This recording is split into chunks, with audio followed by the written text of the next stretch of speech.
Depuis mon premier passage, Vos ne cesse de m'attirer. Entre ses 1200 ans d'histoire, les esprits du lieu, l'énergie bienveillante que l'on peut y ressentir, ainsi que tous les événements que j'y ai vécus, il est vraiment devenu l'un de mes favoris. C'est dans cette optique-là que je vous propose une deuxième enquête au sein de ce lieu. J'ai choisi de prendre un tout autre thème. En effet, si je vous parlais encore d'identification d'entités, je pourrais vous parler de quelques documents que j'ai trouvés, pour y rattacher de nouvelles informations face à 2-3 esprits, mais concrètement, le process est le même et qui plus est, ça vous rajoute pas grand-chose vous de votre côté. Je vais donc traiter tout autre chose dans cette vidéo, le partage de croyances. Cependant, ce n'est pas un thème que je peux aborder seul. J'ai donc invité 2 personnes, chacune d'elles ayant son domaine de spécialité, mais un domaine qui reste controversé dans la vie de tous les jours. Nous abordons tous les 3, de manière assez régulière, le sujet du paranormal. Cependant, nous avons des angles complètement différents et des façons d'attaquer les choses, chacun à notre manière. Le but est donc de voir si certains domaines sont plus adaptés face à certaines situations, savoir si 2 ou 3 domaines qui se croisent permet de regrouper des informations encore plus intéressantes que si chaque information était seule dans son coin. Et enfin, comment se passaient les interactions et les relations entre chacun d'entre nous par rapport à certaines choses ou certaines d'autres, car nous avons des croyances en commune, mais nous avons aussi des croyances en opposition. C'est avec l'ensemble de ces questions que j'ai organisé cette soirée, que j'ai invité ces 2 personnes, que je remercie encore d'être venues, et que nous nous sommes présentés à Vos. Cependant, dans tout ça, j'avais oublié une chose. Il y a le lieu lui-même. Et lui aussi, il va participer. Hello à tous, j'espère que vous allez bien. Deuxième vidéo au sujet de Vos. Je ne pensais pas pouvoir y retourner, mais finalement ça a pu être le cas, donc vous allez être servi. Je vous présente du coup Florian qui est à ma droite et Julie qui est à ma gauche. Hello. Et déjà pour commencer, vous présenter ces 2 personnes pour que vous les connaissiez un petit peu. Je vais commencer du côté de Florian. Est-ce que tu peux présenter quelles sont les différentes choses que tu peux toucher, travailler, des choses sur lesquelles tu t'intéresses et que tu peux potentiellement faire des recherches aussi, et quels sont aussi tes points d'intérêt. Ça peut être par rapport à l'histoire, etc. Oui. Il va y avoir 3 pôles qui vont s'imbriquer les uns et les autres ce soir, je pense. Le premier, c'est celui de la radiesthésie. C'est un domaine quand même qui me tient à cœur. Donc on va utiliser divers outils qu'on va pouvoir vous présenter ce soir. Le deuxième, il va y avoir peut-être un peu de magnétisme aussi, avec certaines techniques qui pourront, j'espère, nous être utiles ce soir, par rapport peut-être à des objets dans certaines pièces. Et puis il y a le côté évidemment historique qui m'anime beaucoup, bien que malheureusement on ait assez peu d'informations sur le château de Vos. Éventuellement, il y a toute une partie sur la symbolique, la façon dont est construit le château. Il y a 2-3 choses où je peux te donner des éléments et peut-être qu'effectivement on pourra recroiser 2-3 choses supplémentaires à ce sujet-là. Ouais. Je vais passer maintenant du côté de Julie. Quels sont tes points d'attrait que tu peux potentiellement avoir dans un château tel que Vos? Quelles sont les importances que tu as, en tout cas d'un point de vue énergétique, mais aussi d'un point de vue général, occultisme, spiritisme ou autre domaine que je pourrais potentiellement ne pas connaître? Pour moi, ça a commencé assez tôt, au début de l'adolescence. Dans ma famille, on avait déjà des coupeurs de feu. Ça a commencé assez tôt pour moi avec la lithothérapie. Après, je me suis concentrée aussi sur tout ce qui allait être énergétique. D'accord. J'ai passé une formation en Laoshi, qui est une énergie qui fonctionne beaucoup avec de l'amour, tout ça. Progressivement, en développement de l'énergétique, j'ai développé aussi un petit peu de médiumnité, qui fait qu'aujourd'hui, j'ai des ressentis, j'ai certaines pièces où je ne peux pas aller. Aussi sentir les gens, savoir s'il y a eu un décès récemment, ce genre de choses. Ce soir, je m'attends à rien, à part si on peut aider les entités, faire un travail énergétique avec Florian, toi et moi, et puis qu'on puisse avancer là-dessus, différents outils. Merci en tout cas à vous 2 vraiment d'être venus, ça me fait plaisir et je pense qu'on va pouvoir faire des choses quand même qui sont intéressantes de ce sujet-là. Est-ce que vous êtes prêts à attaquer? Est-ce que vous vous sentez stressé, en inquiétude? Moi, je pense qu'on a hâte. Ouais. On a hâte de commencer, surtout qu'on est sur une structure quand même qui est assez vaste. Le propriétaire, Jérémy, et on le remercie dans cette vidéo chaleureusement, parce que il nous donne accès à un lieu absolument incroyable. Et moi, j'en suis honoré d'être ici, présent ce soir. De mon côté, j'ai hâte de commencer. On est bien préparés. On verra ce qui se passe. J'ai des bons ressentis pour ce soir. Et à ce que j'en ai compris, du coup, vous avez fait de la préparation. Oui. Un petit peu. Je vous ai fourni notamment les plans de Vos, et à ce que j'ai compris, vous avez des analyses à proposer. Petite pause. Alors, Non, parce que il y a eu plusieurs mots. On se trouve, petit point de localisation, dans le salon asiatique. On a eu quelques bruits au niveau de la porte qu'on n'a pas encore pu identifier. Donc, c'est du live, c'est voilà. On verra. Il faut savoir déjà qu'il y a bon nombre d'animaux qui vivent au sein du château de Vos. En été, je vous ai parlé des chauves-souris. Alors en hiver, elles sont pas présentes, mais on a d'autres bêtes qui sont quand même présentes, telles que des souris qui courent un peu à gauche à droite. Il y a certains endroits aussi où le château peut se délabrer un peu, donc il peut y avoir de la chute de pierre, des petits débris, des petits morceaux de bois qui peuvent tomber. Tous ces bruits qui sont de ce type-là, on pourra les mettre de côté. On pourra apporter plus une intention, c'est sur des bruits qui ne sont pas réellement présents dans le château. Exemple, la notion du métal. Il n'y a pas vraiment d'objets métalliques qui sont présents dans le château, et ceux qui sont présents n'ont aucune raison de chuter parce que c'est des objets qui sont plutôt lourds. La nuit va très vite tomber. À 18h, il a commencé à faire noir, pour vous donner une idée. Tout ce qui est éclairage, tout ça, il faut que ça vienne de très très loin pour que ça éclaire à travers la vitre, et il faut vraiment que ça soit un rayon de lumière focalisé. Donc tout ce qui est les phénomènes lumineux, vous pouvez les prendre en compte. C'est souvent lorsqu'on est sur le point de s'endormir ou le point de se réveiller qu'on obtient le plus de phénomènes. Donc désolé, vous risquez peut-être d'être brusqué pendant votre dodo, mais si c'est le cas, si ça arrive, je reste de toute façon dispo. On est dans la chambre qui est juste à côté, vous venez me chercher et on voit ça, quoi. Voilà. Et sinon, j'ai envie de dire, commençons. Et on y va. Allez. Je vois que tu m'as ramené un plan du géoportail. Je vais te laisser présenter parce que je vois qu'il y a des croix dessus, etc.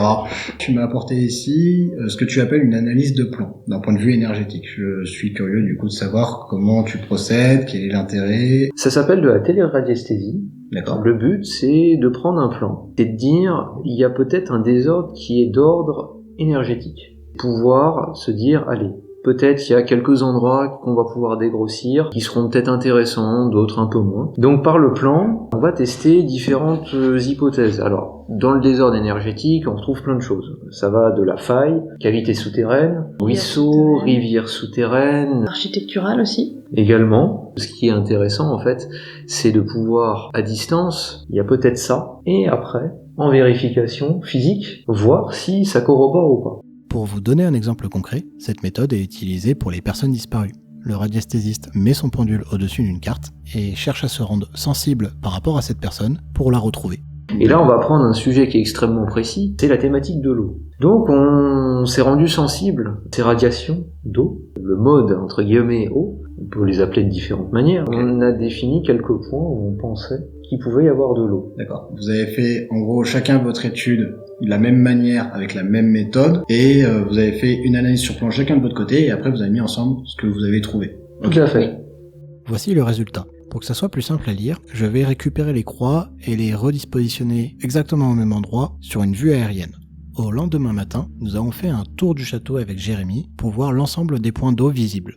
Au total, on a réussi à retrouver 2 puits, les 2 cercles rouges, la conduite d'eau potable pour l'ensemble du château située au rectangle rouge, et une zone souterraine d'eau statique située sur la croix rouge. Selon Jérémy, cette croix rouge serait de plus reliée au puits situé en dessous de la tour de Lucie, c'est-à-dire le cercle rouge à gauche. Cependant, n'ayant pas le cheminement, je ne préfère pas le tracer pour être complètement neutre. En conclusion, lorsque je regarde l'ensemble de ces informations, que je prends aussi en compte la superficie de leur carte, c'est-à-dire que la largeur de la vue aérienne que vous avez en ce moment fait à peu près 300 mètres dans la réalité, je trouve personnellement que malgré le manque de précision qu'il y a au niveau des croix, leur position reste quand même intéressante par rapport à la réalité. Le côté que j'apporte plutôt personnellement et sur lequel où je vois qu'il y a un intérêt pour les gens, c'est que la partie croyance donne surtout des hypothèses, ça donne surtout des éléments qui vont donner une ligne guide aux recherches que l'on souhaite faire et que l'on peut confirmer après derrière par d'autres moyens et pas forcément par des moyens occultistes ou etc. Après ces explications ainsi que 2-3 questions de logistique, nous nous préparons chacun de notre côté à vivre la nuit telle que nous le souhaitons. De mon côté notamment, je me mets à installer le plan fixe au premier étage, comme dans la toute première vidéo, et ayant demandé à mes 2 collègues de ne jamais rentrer dans le premier étage. Je réinstalle ma pile de pierre de basalte, je remets l'ensemble de mes galets fluorescents autour de la pile de basalte, toujours dans le même principe où, si je marche à l'intérieur de ce cercle, la pile de pierre tombe. On peut déjà remarquer quelque chose.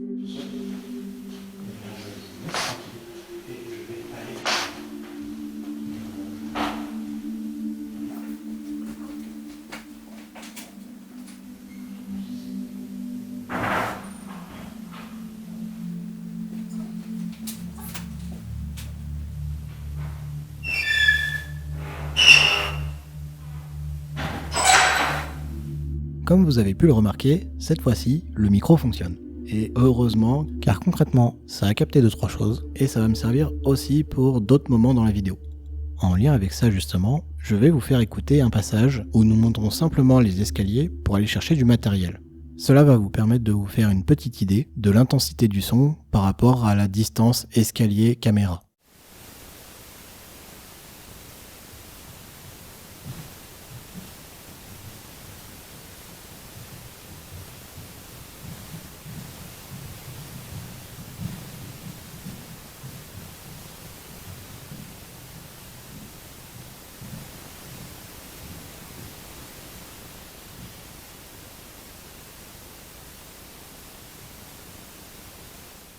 Maintenant que vous avez ce repère, je vais vous présenter le phénomène tel quel et on va en reparler après.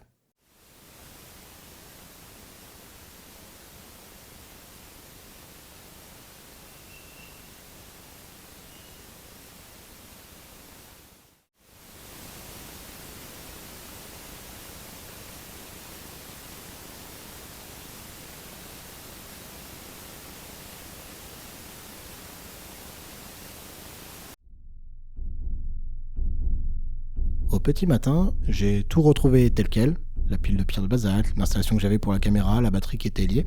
La seule chose qui était différente, c'est que l'enregistrement ne se faisait plus.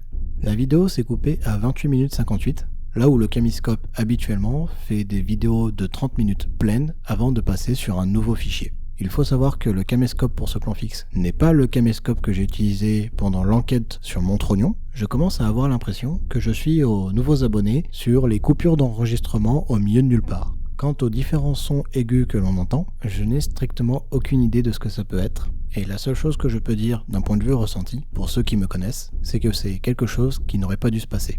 Je vais finir avec le plan fixe par un troisième phénomène qui est un peu plus terre à terre et que je trouve fun. Je ne sais pas pour vous, mais personnellement, j'entends un insecte qui ronronne. Je vous laisse écouter.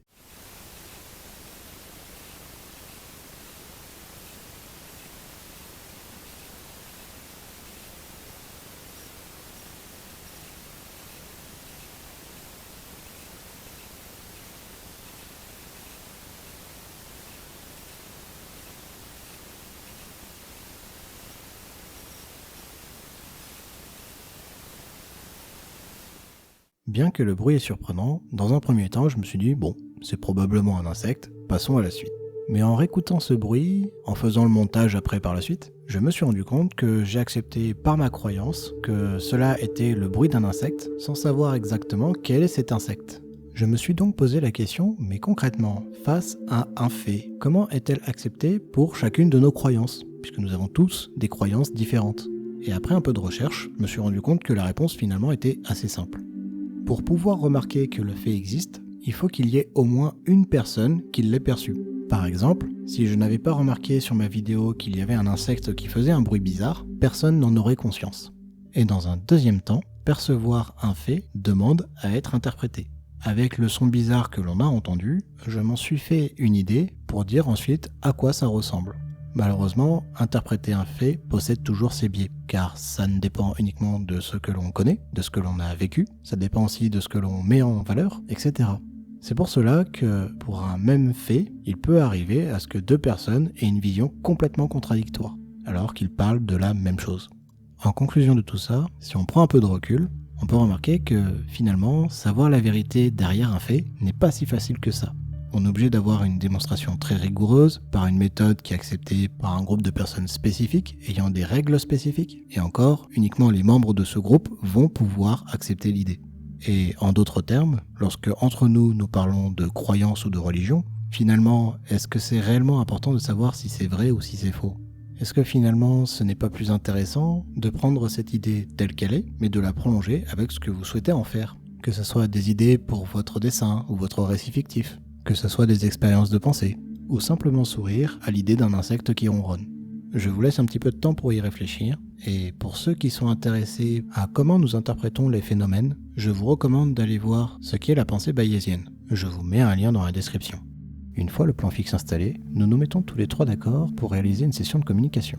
Le but de cette session était au départ simplement de récupérer les informations diverses que les esprits pourraient nous donner qui seraient en lien avec l'énergétique ou la radiesthésie. Mais avec ce que vous allez voir, vous allez vous rendre compte que Vos avait probablement déjà préparé son sujet en avance et voulait nous le donner. Priorité à tous ceux qui veulent d'abord nous adresser des messages au sujet de cette côté énergétique. Et après, derrière, on prendra les messages urgents, puis les messages de ceux qui sont du lieu. Et pour tous les autres, désolé, vous aurez un autre moment pour communiquer avec l'un de nous trois. Merci à tous ceux qui potentiellement pourraient protéger la séance. J'ai allumé une bougie qui est à côté. N'hésitez pas à vous alimenter dedans. Tant que cette bougie est allumée, c'est une session de com. Lorsqu'elle est éteinte, la session de Ouija est terminée. Exceptionnellement ce soir, bestiole qui est court.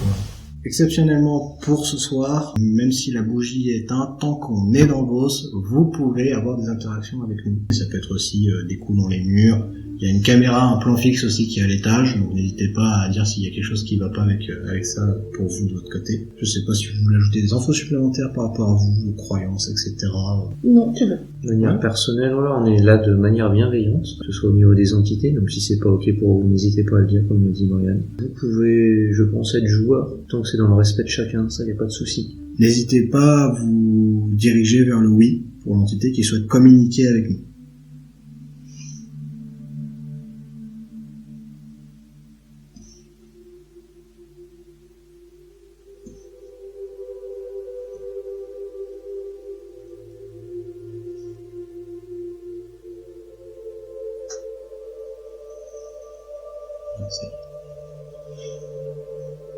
Ok, eh bien, hello.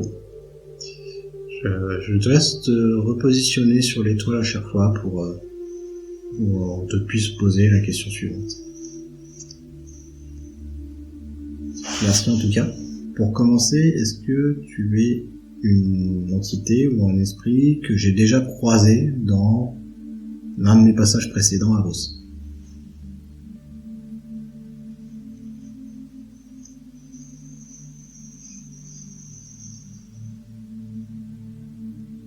Oui, ok. Est-ce que tu peux nous écrire ton prénom?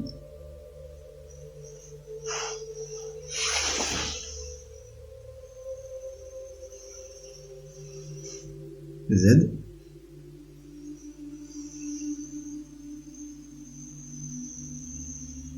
E.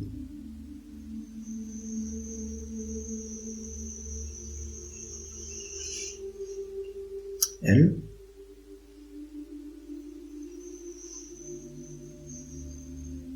I. E. Ok. Est-ce que tu es Zélie Michel? Ok. Je suis content de te revoir du coup. Si c'est bien toi. Est-ce que tu as un message à nous adresser?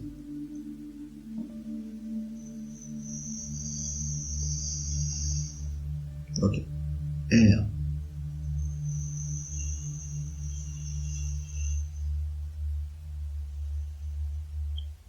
Y. Positionne-toi mieux sur la lettre si c'est possible. Y. Lettre suivante. V. Lettre suivante. E. Lettre suivante. D. Lettre suivante. R. Lettre suivante. O. Lettre suivante. I. Lettre suivante. T. Lettre suivante. E. Lettre suivante.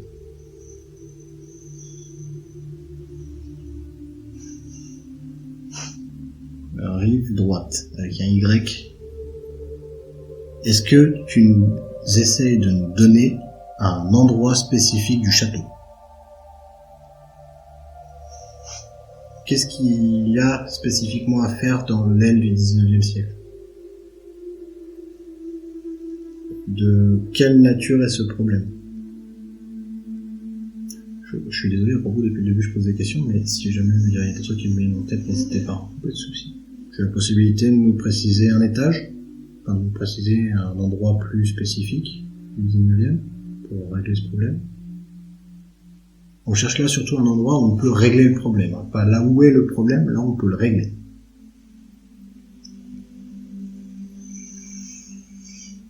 Deux.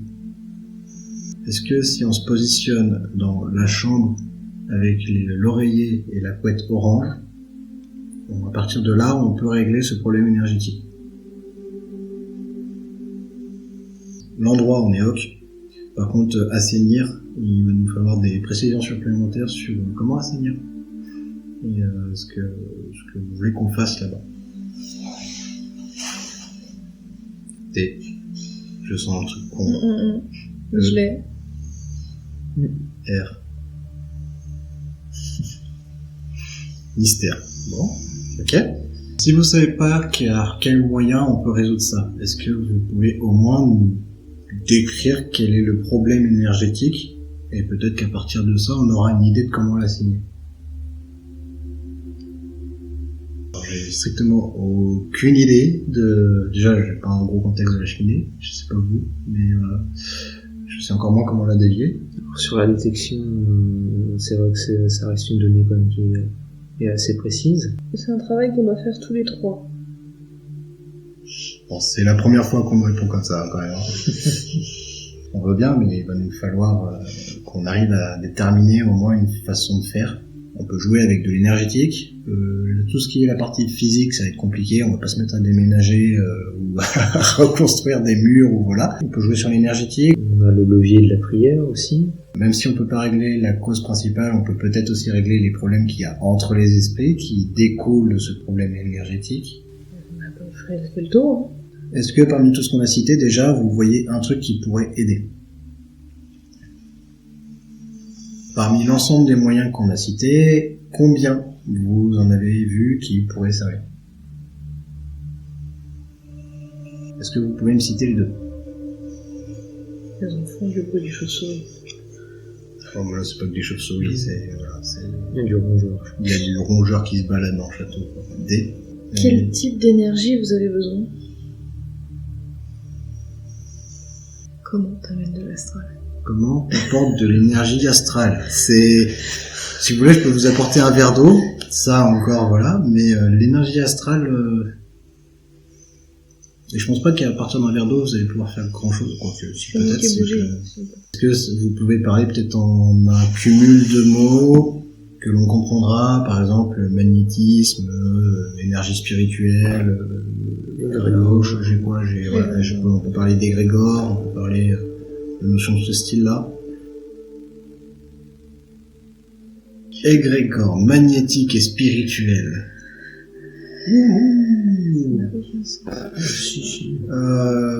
Les trois mots ont chacun leur sens de manière isolée. L'énergie magnétique, mais ça me parle pas. Enfin, toi, ça te parle plus, du coup. Si, parce que, soit on peut faire une boule d'énergie, avec aussi un égrégore qui les accompagne.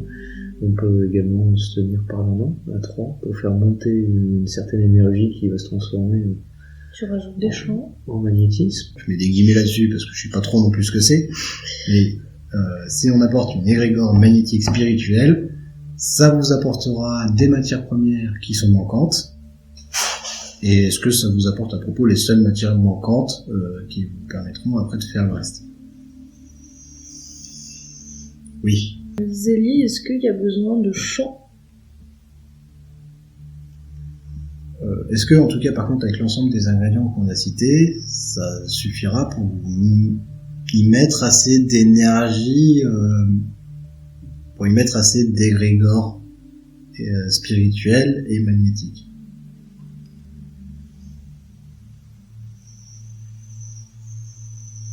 Pour les soucis logistiques, je ne peux pas jouer au-dessus de la partie habitée. On a dit que c'était quand même mieux de le faire au deuxième étage, et ce qu'éventuellement, si on faisait également monter de l'énergie dans la tour, qu'on pouvait un peu plus s'exprimer, faire des chants, des prières, et également quelques notes de musique qui avaient été composées à cette occasion, est-ce que cela peut aider ?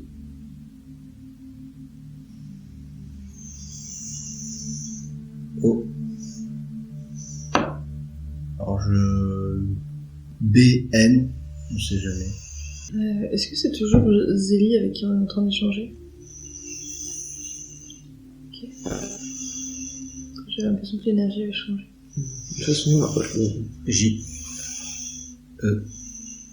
Zélie, vous êtes combien? Est-ce que vous pouvez écrire avec les chiffres? 7. Ok, je comprends mieux pourquoi ça booste. Ok. Vous avez un nombre d'entités qui sera hostile à ce que nous allons faire. C'est possible d'avoir son nom? Si vous pouvez donner son nom. Grand Maurice Sands.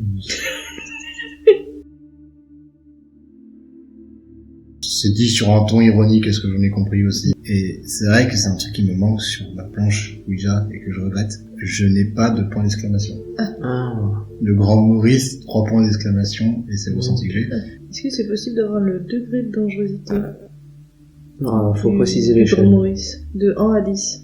Sachant que 1 étant Le le plus plus dangereux, étant faible en termes d'énergie, et 10 étant le plus élevé en termes d'énergie. On considère 10 comme étant 0 sur la planche. Puisque 10 n'est pas là. D'accord. Contre le Grand Maurice. Non. Mais du coup, pourquoi ne pas intégrer le Grand Maurice à la discussion?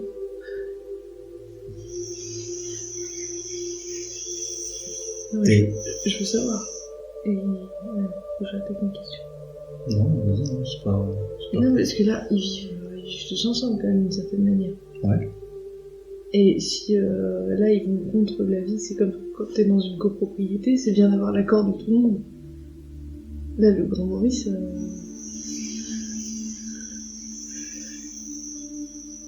Je pense qu'on aura peut-être besoin tout à l'heure de reprendre contact avec Zélie et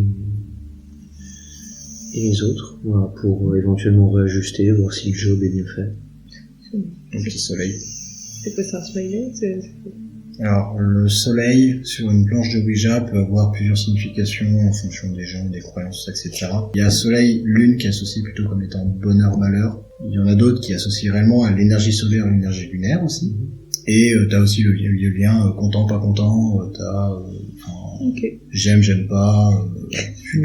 Tu peux vraiment avoir plein de trucs différents au niveau de signification. T'apportes un sens complémentaire et plus avancé, en fait, quand tu lui indiques le soleil. On peut demander à ce qu'il le précise le soleil sous la forme d'un message et qu'il nous dise. Hein. Non, c'est pas. Non, c'est bon. M. E. Si c'est bon pour tout le monde, pour tout esprit, toute entité, n'importe qui est autour de la planche et qui n'a plus de message important à transmettre, merci d'aller vers le au revoir. S'il y a un esprit qui a encore un message super important à dire, qu'il le donne. Ok, au revoir. Voilà le résumé d'une session d'un peu plus de 2 heures de Ouija. Au tout début de celle-ci, nous nous sommes un peu regardés face à ce message, nous demandant de faire quelque chose dont nous ne comprenons pas spécialement tous les aboutissants étonnants. Nous avons quand même décidé de suivre cette demande, tout simplement pour voir où est-ce que ça nous mène, et peut-être que ça va nous révéler de nouvelles choses de cette manière. En parallèle de cette session, nous avons eu aussi des coups. Certains d'entre eux sont présents dans l'enregistrement que vous venez d'écouter, cependant j'ai préféré de ne pas mettre d'indicateur. Tout simplement parce que la communication était déjà assez compliquée à suivre avec toutes ces notions abstraites. Si vous en avez remarqué certains d'entre eux, je vous tire mon chapeau. Et pour ceux qui ne l'ont pas remarqué, n'hésitez pas à repasser cette période Ouija si vous le souhaitez, juste pour détecter les coups et voir comment la session de Ouija est structurée. Voici le plan que nous avons proposé. Dans un premier temps, direction le premier étage de la tour de guet. Là-bas, étant assez loin de la partie habitable, cela va nous permettre de faire le bruit que l'on souhaite sans déranger personne. Julie y fera des chants énergétiques. Ces chants ont la forme d'onomatopées prononcées sur la longueur et qui permettraient de regrouper les énergies environnantes au sein de cette pièce-là. En parallèle de ça, Florian a proposé de confectionner un petit quelque chose à la guitare pour accompagner le chant. Quant à moi-même, je vais me mettre dans un état méditatif et simplement faire appel aux esprits pour leur faire remarquer que c'est l'énergie de cette pièce qu'il faut prendre. Ainsi, les esprits ayant communiqué avec nous au sein de la séance de Ouija pourraient transférer avec une petite perte l'énergie vers la chambre dorée. Après avoir laissé une quinzaine de minutes, le temps de s'assurer que l'énergie s'est bien transférée, nous sommes allés à la chambre dorée, au 2e étage de l'aile du 19e siècle. Nous nous sommes assis en cercle, nous donnant chacun la main, et nous nous sommes tous les trois mis dans un état méditatif, à penser très fortement à une boule pouvant récupérer l'énergie que l'on venait de faire et permettant de régler la situation pour les esprits. Cette partie a simplement pour but de créer une égrégore à 3. Ensuite, Florian a fait un contrôle magnétique de la pièce. Il a sorti son pendule et a fait le test magnétique pour chacun des objets qui étaient présents dans la pièce. En fonction, il a légèrement déplacé certains objets, seulement d'une vingtaine de centimètres. Et enfin, nouvelle session de Ouija pour confirmer du côté des esprits qu'ils avaient bien tout ce qu'il fallait. Il y a eu plusieurs sujets personnels qui ont été traités pendant ce moment-là. Pour la vidéo, je vais résumer simplement en 2 réponses qui ont été données. La suite est pour nous, reconnaissance. Au petit matin, bon nombre de questions se posent entre nous.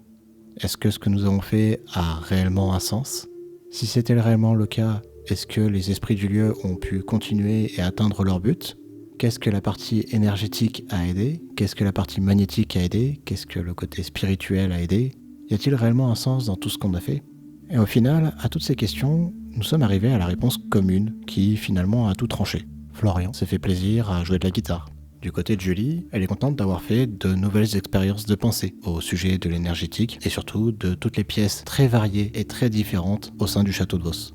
Et de mon côté, je suis bien content d'avoir vécu des petites anecdotes telles que le Grand Maurice 111. Nous partons du château de Vos heureux de cette soirée qui a été complètement inattendue et acceptant que nous serons jamais le fin mot de l'histoire. Enfin, pas exactement. En réalité, Vos m'a gardé dans ses murs. Et en lien avec la thématique de cette vidéo, le partage de croyances, il faut que je vous parle d'un dernier élément. Lorsque l'on partage une croyance, ou même une quelconque information, cela se passe à une date T et à un lieu donné. En fonction de ces 2 facteurs, bon nombre de choses vont venir s'appliquer par-dessus, que ce soit les personnes lambda présentes sur le lieu, la thématique d'un événement public, etc. Lorsque les sujets sont moins discutés dans la vie de tous les jours, cela peut mettre une pression à certains. Par exemple, une personne qui pense avoir des crises de possession régulières ne va pas en parler partout, n'importe comment, à n'importe qui. La plupart du temps, les gens pensent à aller à l'église pour parler auprès d'un prêtre exorciste et avec un créneau d'au moins 1 heure, 1 heure et demie de libre. J'ai donc remarqué que de planter le décor était vraiment quelque chose d'essentiel lorsque l'on voulait monter quelque chose ou discuter avec les gens. Après concertation avec le propriétaire, nous sommes tombés sur un accord. Je suis installé au château de Vos depuis fin février et j'aide le propriétaire au sujet de travaux divers pour le château, que ce soit des travaux de toit, entretenir le gazon, couper des arbres pour libérer des chemins, faire des travaux d'intérieur ou encore accueillir les équipes paranormales. Et en échange de ça, je vis et dors sur place, mais j'ai aussi carte blanche pour mes recherches. Donc dans la prochaine vidéo de Vos, je vais déjà pouvoir vous parler de zones inconnues pour le propriétaire. Je vais aussi pouvoir vous parler de symboles qui n'ont pas forcément été étudiés ou vus. Je vais pouvoir vous parler d'autres anecdotes, d'autres faits historiques, et notamment 2 d'entre elles déjà concernent d'autres phénomènes qui se passent dans le château de manière régulière. Ma progression est déjà bien avancée, au point où aujourd'hui, à la date de la publication de cette vidéo, je peux vous annoncer que Vos est enfin accessible au public. L'intérieur est fermé pour des raisons de sécurité, cependant la partie extérieure est visitable sous la forme d'une visite guidée et vous allez pouvoir voir l'ensemble des façades du château. Je vous affiche l'ensemble des informations maintenant et si vous êtes intéressé, n'hésitez pas à appeler en avance pour pouvoir faire votre visite. Quant aux personnes pouvant avoir des questions diverses et variées au sujet du paranormal ou ayant besoin de traiter quelque chose en lien avec eux-mêmes ou leur maison, je reste contactable par l'adresse mail de cette chaîne. Sur ce, je vous dis à la prochaine, portez-vous bien et surtout, gardez l'œil ouvert.